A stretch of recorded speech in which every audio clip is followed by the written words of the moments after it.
왼손을 두 기둥 사이에 세웠더니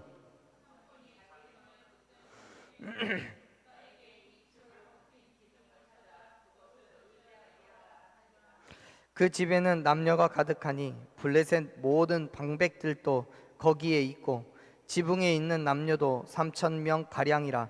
다 삼손이 재주 부리는 것을 보더라.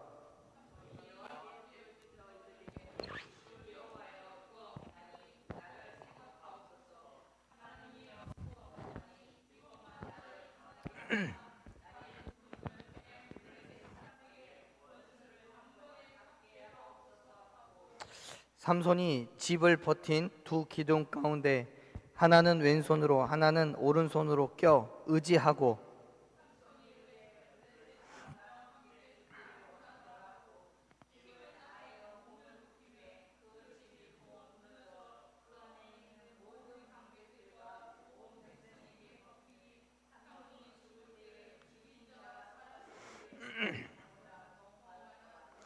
그의 형제와 아버지의 온 집이 다 내려가서 그의 시체를 가지고 올라가서 소라와 에스다올 사이 그의 아버지 마노아의 장지에 장사하니라.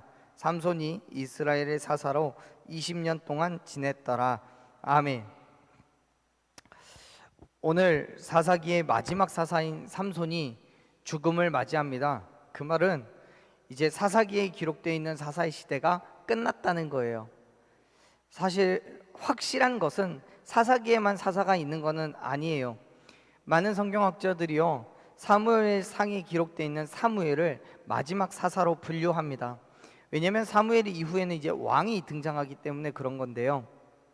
하지만 사무엘 당시에 있었던 그 사회적 환경과 이스라엘의 요구가 이전과는 다르기 때문에 사무엘상이라는 또 다른 성경에 기록되어 있는 것이라고 여러분 이해하시면 될 것 같습니다. 어쨌든 오늘은 삼손이 죽음으로써 사사기에 기록되어 있는, 사사기에만 기록되어 있는 사사들의 이야기는 마무리가 됩니다. 그리고 17장에서부터 마지막 장까지, 사사기의 마지막 장까지는 사무엘상에서 사무엘 이후에 이스라엘 백성들에게 왕이 세워지게 되는 그 배경을 제공하고 있습니다. 그래서 사사들의 이야기는 오늘로 끝이 납니다. 자, 삼손의 죽음을 한번 나눠볼게요. 삼손은요, 그가 사랑한다라고 여겼던 드릴라에 의해서 머리털이 깎이고 힘을 잃었습니다. 그러자 그때를 기다리고 있었던 블레셋 사람들이 삼손 붙잡아서 가사라는 곳으로 데려갑니다. 그리고 아예 머리털을 다 밀어버리고 두 눈을 뽑고 맷돌을 돌리게 해요. 그것은 맷돌을 돌리는 것은 노예들이 하는 일들 중에서도 가장 고되고 천하게 여기는 일이었습니다. 그것을 삼손에게 시켰다라는 얘기는 뭐냐면, 삼손으로 하여금 인간이 가질 수 있는 최고의 수치와 모멸감을 주기 위한 거였어요. 이제는 평생을 두고 그렇게 살 수밖에 없을 거라고 생각하는 블레셋 사람들과 삼손, 그들에게 변화가 찾아옵니다. 22절에 기록되어 있는 것처럼 삼손의 머리털이 어떻게 돼요? 다시 자라나기 시작하는 거예요. 그 즈음에 블레셋 사람들은 삼손을 잡았다라는 그 사실로 인해서 매우 기뻐하고 있었습니다. 그리고 그들의 신인 다곤을 향해서 경배를 합니다. 우리 같이 말씀을 다시 한번 읽어볼게요. 23절 말씀 같이 읽습니다. 블레셋 사람의 방백들이 이르되 우리의 신이 우리 원수 삼손을 우리 손에 넘겨주었다 하고 다 모여 그들의 신 다곤에게 큰 제사를 드리고 즐거워하고. 아멘. 블레셋의 방백들은요, 자기들의 신인 다곤이 원수인 삼손을 그들의 손에 붙였다라고 자만을 하고 있는 거예요. 그래서 기뻐하는 거예요. 물론 이스라엘의 범죄함과 삼손의 죄 때문에 벌어진 일이라는 것은 부정할 수 없습니다. 그렇지만 이 일을 통해서 이루실 하나님의 계획하심과 뜻하심이 분명히 있습니다. 하지만 현재의 사실로 보자면 블레셋의 입장에선 충분히 기뻐할 수밖에 없는 상황인 거죠. 그렇기 때문에 그들은 더욱더 확고한 믿음을 가지고 우상을 섬기는 일에 열심을 내게 돼요. 그래서 그들의 신인 다곤에게 큰 제사를 드리며 즐거워하는 거예요. 사랑하는 여러분, 우리의 실수와 범죄함은 결코 하나님께 영광이 되지 않습니다. 오히려 세상의 사람들로 하여금 하나님을 부정하게 하고 손가락질 받게 하는 일이 된다는 것을 기억하시길 바랍니다. 물론 앞에서 언급해드린 것처럼 합력하여 선을 이루시는 하나님께서는 우리의 부족함을 통해서도 당신의 뜻을 이루어 가신다는 것은 부정할 수 없습니다. 당연한 거예요. 하지만 우리의 죄된 모습으로 인해서 받는 우리의 징계 또한 피할 수가 없습니다. 그렇기 때문에 우리가 범죄하지 않고 하나님의 뜻을 따라간다면 하나님의 계획은 우리를 통해서 성취될 뿐만 아니라 우리에게도, 저와 여러분에게도 은혜와 축복이 될 줄로 믿습니다. 보세요, 삼손은 하나님 앞에서 이방 여인인 드릴라에게 자기의 힘의 비밀에 대해서 이야기하고 머리털이 깎이는 범죄를 행했습니다. 그로 인해서 두 눈을 뽑히고 맷돌을 돌리는 치욕을 경험할 뿐만 아니라 하나님까지 모욕을 당하는 결과가 주어졌어요. 이뿐만이 아닙니다. 결국 삼손은 자기의 생명까지도 내어놓을 수밖에 없는 형편에 놓이게 돼요. 25절 말씀을 보면 이렇습니다. 25절 같이 읽을게요. 그들의 마음이 즐거울 때에 이르되 삼손을 불러다가 우리를 위하여 제주를 부리게 하자 하고 옥에서 삼손을 불러내매 삼손이 그들을 위하여 제주를 부리니라. 그들이 삼손을 두 기둥 사이에 세웠더니, 아멘. 블레셋 사람들이 다곤 신을 향한 제사를 드리고 축제를 벌여서 한참 그 분위기가 무르익었을 때쯤에 누군가가 삼손을 불러서 자신들을 위하여 제주를 부리게 하자라는 제안을 합니다. 여기에서 이 제주를 부리다라는 말의 히브리어는요, 무대에서 노래하며 뛰어노는 것을 의미합니다. 즉 삼손이 어떤 서커스라듯이 어떤 제주를 부리는 게 아니라 저쪽에서 악기를 연주하고 있는 그 음악 소리에 맞춰서 춤을 추고 뛰어노는 거예요. 이건요, 노예들이 자기의 주인들을 즐겁게 하기 위해서 춤추며 노래하는 행위에 대해서 사용하는 단어예요. 즉 블레셋 사람들은 자신들의 즐거움을 위해서 또 삼손을 모욕하고 조롱하기 위해서 그를 굳이 무대 위로 불러 올려서 악기 연주에 맞춰서 춤을 추라고, 노래를 부르라고 이야기하는 거예요. 삼손은 자신을 바라보며 비웃는 그들을 위해서 억지로 춤을 추며 말 그대로 재롱을 부려야만 했습니다. 그 순간 삼손의 마음에는 블레셋을 향한 분노와 증오가 불타오르기 시작해요. 하지만 사실 블레셋보다도 어쩌면 자기 실수에 대한 자책과 좌절, 그리고 치욕과 괴로움의 감정들이 뒤섞여서 어떻게 할 수 없는 상황이었을 거예요. 그것은 블레셋에 의해 두 눈이 뽑히고 맷돌을 돌렸던 것보다도 훨씬 더 견디기 힘든 고통인 거죠. 생각해 보세요. 삼손은요, 나시린이에요. 하나님으로부터 태중에서부터 선택받은 사람이었고 그의 실수만 아니었다면 이스라엘 백성들로부터 존경과 섬김을 받을 수도 있는 그런 존재였어요. 물론 삼손도 그 사실을 알아요. 그러한 삼손이 지금은 너무도 비참한 모습이 되어서 그저 조롱거리로 전락해버린 거예요. 그런데 여러분, 하나님께서는 여전히 그러한 삼손까지도 사랑하시고 그를 통하여 크고 놀라운 일들을 이루어 가심을 믿으시길 바랍니다. 삼손 또한 이전에 자기의 불의한 자기 모습을 알고 있으면서도 여전히 하나님의 긍휼하심을 기대하고 있는 거예요. 보세요, 성경은요 이러한 삼손의 모습을 이렇게 기록해요. 삼손이 블레셋 사람의 요구에 따라서 제주를 부리다 말고 이렇게 이야기를 합니다. 26절 같이 읽어볼게요. 삼손이 자기 손을 붙든 소년에게 이르되 나에게 이 집을 버틴 기둥을 찾아 그것을 의지하게 하라 하니라. 아멘. 아마도 블레셋 사람들의 요구에 의해서 무대로 나오는 그 중에 소년에게 이야기했던 것 같아요. 나를 이 지붕을 받치고 있는 기둥 사이에다 세워줘. 그러자 아이는 그도 세워 주었습니다. 그리고 25절 마지막에 기록된 것처럼 그 기둥 사이에서 춤을 추고 노래를 하고 있는 거예요. 그러다가 그 기둥을 붙잡습니다. 여러분, 지금 삼손은요, 하나님으로부터 어떤 약속을 받은 게 아니에요.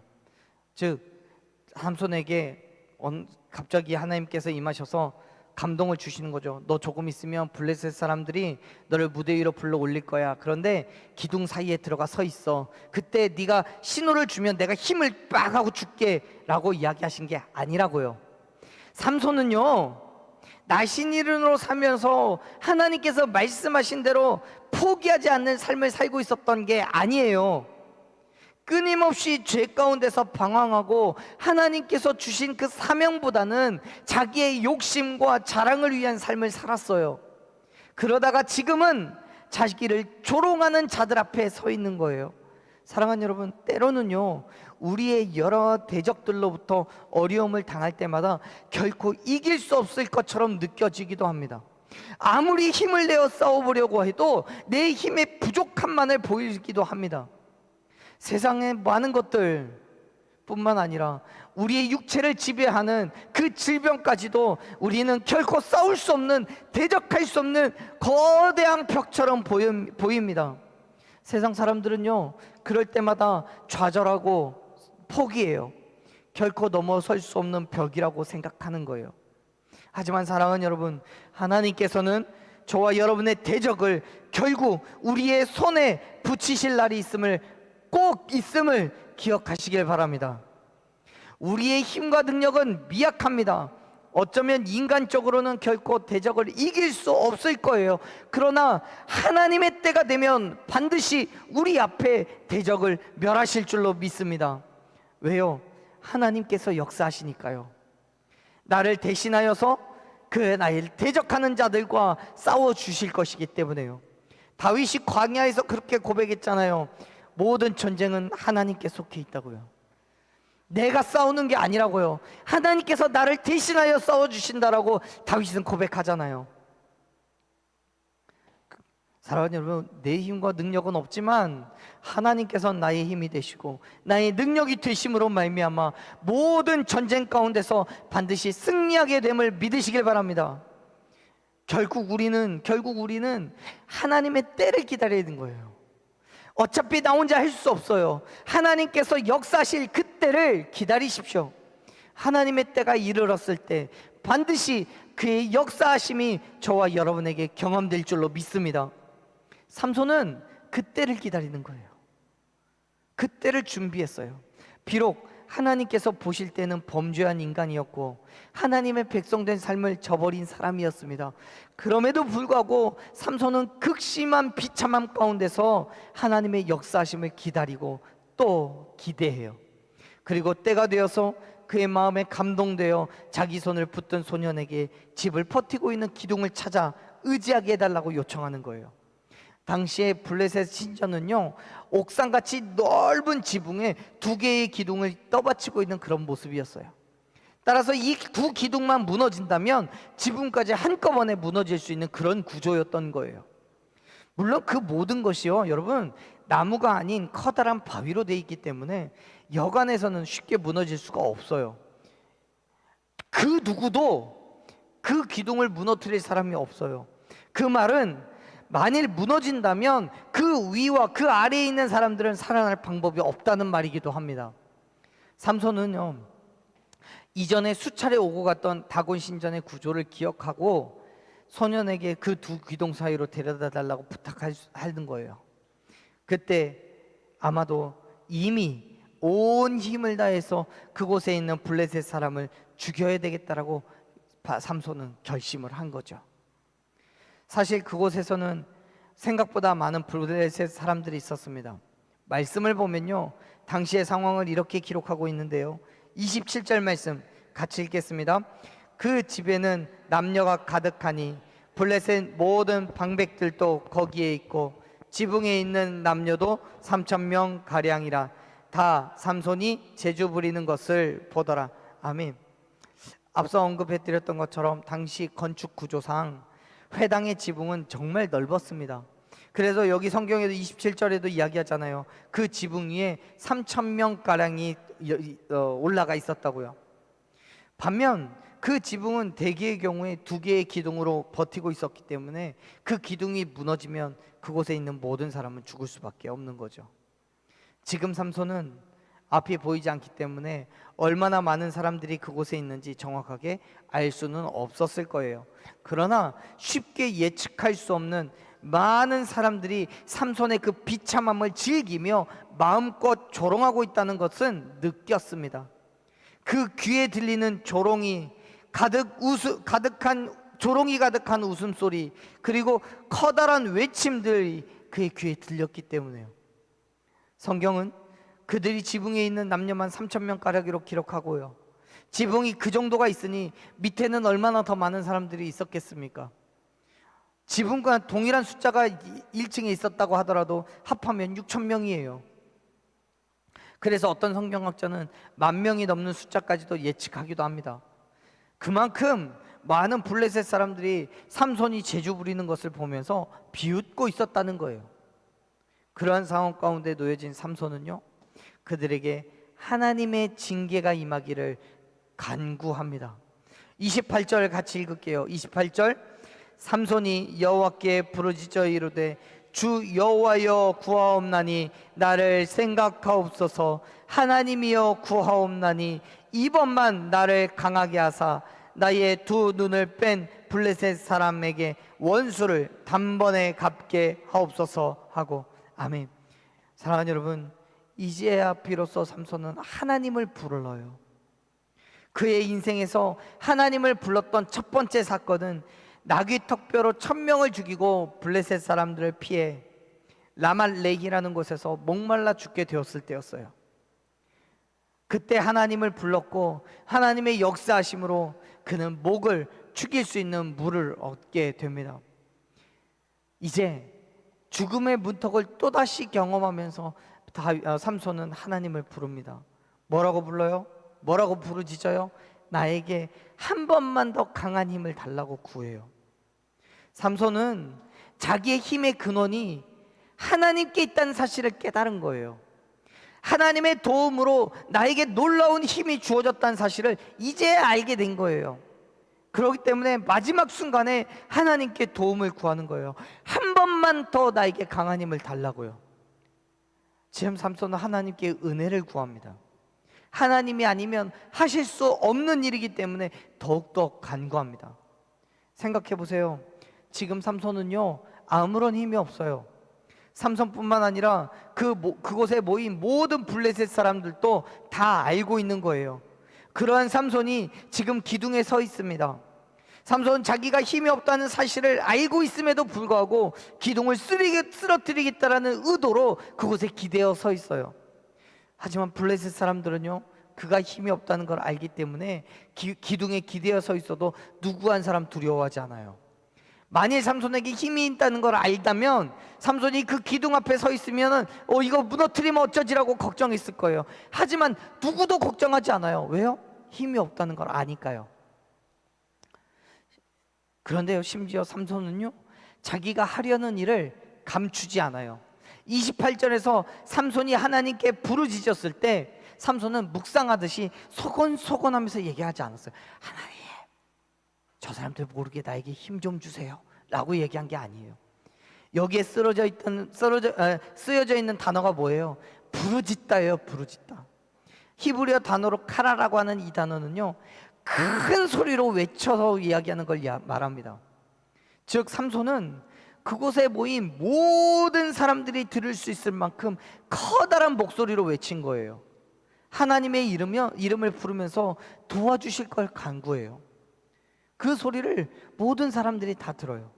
얼마나 웃기겠습니까? 머리털이 다 밀려서 힘도 없는 초라한 인간이 자신들이 믿는 다곤 신에게 져서 나락으로 떨어진 하나님이라는 신에게 도움을 요청하는 것이 얼마나 우스꽝스럽겠습니까? 비난하고 조롱하고 손가락질하고 한번 해볼 테면 해보라라는 식으로 이야기하는 사람들이 있었습니다. 그런데 삼손은요, 하나님을 향해서 굴하지 않고 간구해요. 뭐라고 얘기합니까? 나 자신을 기억해 달라고 요청해요. 나를 기억해 달라고.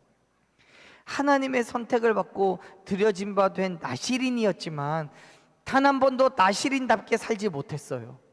그랬던 그가 이제야 비로소 하나님의 주인 되심을 인정하는 거예요. 마지막 순간에 하나님께 나를 기억해 달라고 부르짖는 거예요. 여러분, 삼손이 하나님께 기억해 달라고 하는 게 뭐겠습니까? 하나님의 선택을 받았던 나실인 된 자신을 기억해 달라는 거예요. 이전에는 내 마음대로 살았지만 이제라도 하나님을 향한 믿음을 되찾아버린 나를 기억해 달라는 거예요. 하나님, 나 여기 있잖아요. 하나님께서 나신인으로 세우셨지만 엉망진창 내 마음대로 내 욕심대로 살았던 내가 지금 여기 있어요. 이제 내 지난 삶을 다 회개하고 이제야 비로소 나신인으로 살기를 소망합니다. 하나님, 나를 기억해 주세요. 당신이 나신인으로 삼았던 나를 기억해 주세요 라고 얘기하는 거예요. 삼손의 이러한 고백은 아주 짧은 한 문장에 불과하지만요, 그 안에는 많은 의미가 담겨져 있습니다. 자신의 지난 잘못에 대해서 회개하고 있고요, 지금 자기의 사명의 삶을 다시 살겠다라고 결단하여 하나님께서 나의 주인 되심을 고백하고요, 나를 통해서 일하실 것에 대한 확신도 있어요. 그는 부족하고 죄 많은 인간이지만 그럼에도 불구하고 긍휼히 여기시는 은혜를 주셔서 하나님의 능력으로 역사하실 것에 대한 확고한 믿음이 있다는 거예요. 자신의 힘이 머리털에 있었던 게 아니라 하나님께 있었다는 사실을 이제는 믿기 때문에 내가 머리에 머리털이 있거나 없거나 상관없이, 내 눈이 다 뽑혔거나 안 뽑혔거나 상관없이, 지금 내 모습이 초라하든지 아니면 장군의 모습이든지 상관없이 하나님 앞에 나아가는 나를 기억해 달라고, 나를 통해서 역사해 달라고 간구하고 있는 거예요. 사랑하는 여러분, 지금 우리의 모습을 바라보십시오. 너무도 많은 죄가 있고요, 부족하고 연약한 삶을 살아가고 있습니다. 나 혼자서는 아무것도 할 수 없지만 여전히 교만하여서 내가 뭔가 해보겠다라고 발버둥 쳐요. 그러다가 쓰러지고 넘어져요. 그러나 여러분, 그 모든 상황 속에서 좌절하고 낙담하지 마십시오. 하나님께서 나를 기억하시면 나의 모든 죄를 용서하시고 다시 하나님의 사명 가운데로 가게 하실 줄로 믿으시길 바랍니다. 삼손에게 그 믿음이 있는 거예요. 그 괴로움의 상황 속에서 하나님께 자기를 생각해 달라고 구하는 거예요. 그곳에 있는 사람들 그 누구도요, 삼손의 외침에 비웃을지언정 그 말에 하나님께서 어떻게 역사하실지 기대하지 않아요. 오직 삼손만이 하나님의 힘과 능력을 소망하며 두 기둥 사이에서 한 손에 하나씩을 끼어 의지하고 블레셋 사람들을 향해 함께 죽기를 원한다라고 외치고 있는 거예요.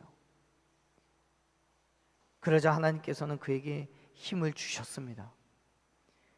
그리고 기둥이 쓰러지고 집이 무너져 내렸습니다. 30절 말씀 읽어볼까요? 30절 같이 읽습니다. 삼손이 이르되 블레셋 사람과 함께 죽기를 원하노라 하고 힘을 다하여 몸을 금함에 그 집이 곧 무너져 그 안에 있는 모든 방백들과 온 백성에게 덮이니 삼손이 죽을 때에 죽인 자가 살았을 때에 죽인 자보다 더욱 많았더라. 아멘. 삼손은 그가 죽으면서 하나님의 능력으로 그 기둥을 쓰러뜨립니다. 건물이 모두 무너지고 그곳에 있었던 모든 사람들이 다 죽었습니다. 그래서 성경은 삼손이 죽을 때에 죽인 자가 살았을 때 죽인 자보다 더욱 많았다고 기록해요. 27절에서 지붕에 있는 사람만 3,000명 정도 돼요. 그렇기 때문에 최소한 3,000명은 죽은 거예요. 그렇다면 삼손의 생애 가운데 죽였던 사람은 성경에 기록되어 있는 것만 나귀 턱뼈로 1,000명을 죽였고요, 내기에 져서 옷을 구하기 위해서 30명을 죽였던 것, 그걸 합해서 1,030명이었어요.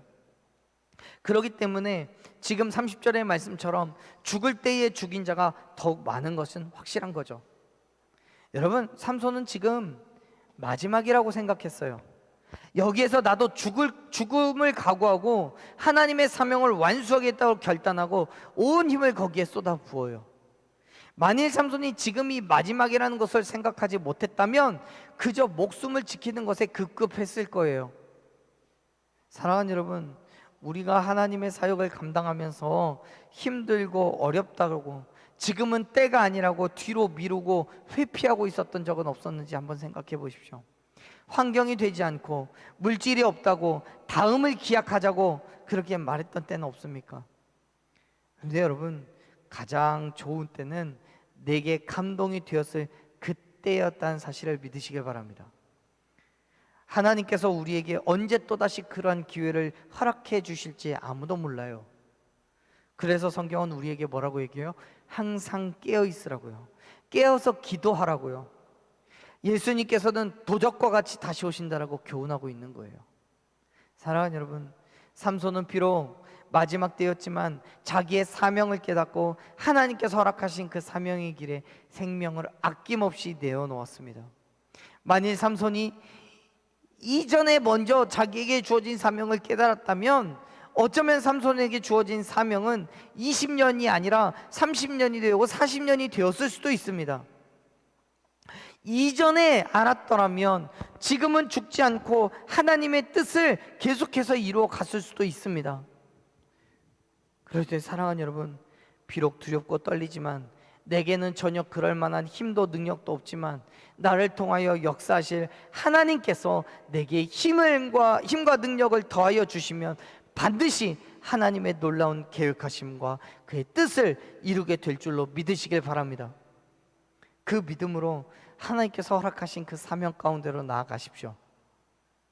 두려워하지 마세요. 이 일이 가능할지 불가능할지 계산할 필요 없습니다. 걱정도 근심도 하지 말고 말씀하셨다면 이루실 줄로 믿고 나아가십시오.